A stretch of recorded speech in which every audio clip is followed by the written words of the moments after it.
राहुल गांधींसंदर्भात महत्त्वाची बातमी समोर येते। राहुल गांधी वायनाडमधूनही पळ काढणार आहेत का असा सवाल उपस्थित झालाय, कारण वायनाडमध्ये डाव्यांनी राहुल गांधी यांच्या विरोधात उमेदवार उतरवणार आहेत। डाव्यांच्या हालचालींमुळे राहुल कन्याकुमारीतून लोकसभा लढवणार असल्याचं सुद्धा समजतंय।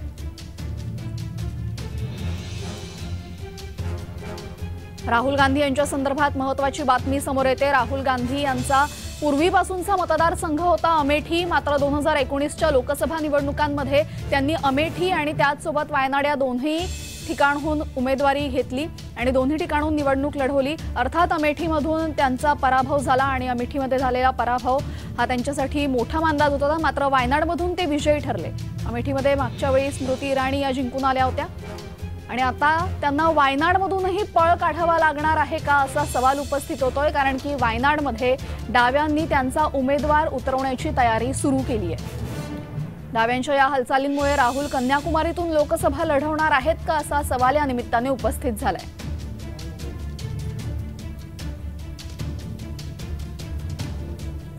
- 2019 मध्ये राहुल गांधी यांना त्यांचा अमेठी हा मतदारसंघ सोडावा लागला होता। त्या ठिकाणी स्मृती इराणी या विजयी झाल्या होत्या।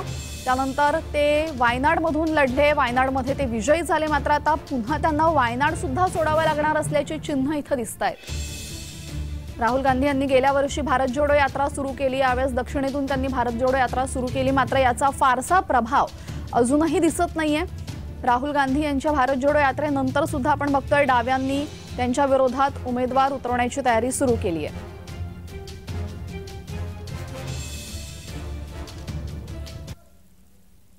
आपल्यासोबत राजकीय विश्लेषक जयंत मायणकर जोडले गेलेले आहेत। जयंतजी, आपल्या जय महाराष्ट्रमध्ये स्वागत। डाव्यांनी राहुल गांधींच्या विरोधात उमेदवार का दिला असेल? इंडिया आघाडी किती मोठ्या प्रमाणात एकत्र येण्याच्या आधीच तुटत आहे हे नितीश कुमार किंवा इतर ठिकाणी आपण पाहतोच आहे, आणि डावे जे कट्टर भाजप विरोधी मानले जात होते ते सुद्धा आता राहुल गांधींना त्यांची सेफ कॉन्स्टिट्युएन्सी म्हणून ती द्यायला तयार नाही, कारण ती कॉन्स्टिट्युएन्सी एकेकाळी आमच्याचकडे होती असं म्हणत त्यांनी तिथे उमेदवार उभा केलेला आहे किंवा केलेला असावा असं दिसत आहे। आणि म्हणून कदाचित राजीव गांधींना आता MK स्टालिन यांच्याकडे जाऊन कन्याकुमारीतून ते लढू शकतात असं एकूण दिसत आहे। जी, धन्यवाद जयंतजी आपण दिलेल्या प्रतिक्रियेबद्दल।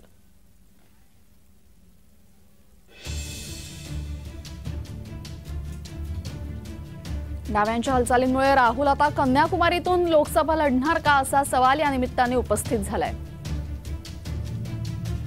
आगामी लोकसभा निवडणुकांसंदर्भात राहुल गांधी यांच्याविषयी महत्त्वाची बातमी समोर येते। आता राहुल गांधी यांना त्यांचा वायनाड हा मतदारसंघ सुद्धा सोडावा लागणार असल्याची चिन्ह दिसतात, कारण की डाव्यांनी आता राहुल गांधी यांच्या विरोधात उमेदवार उतरवलाय।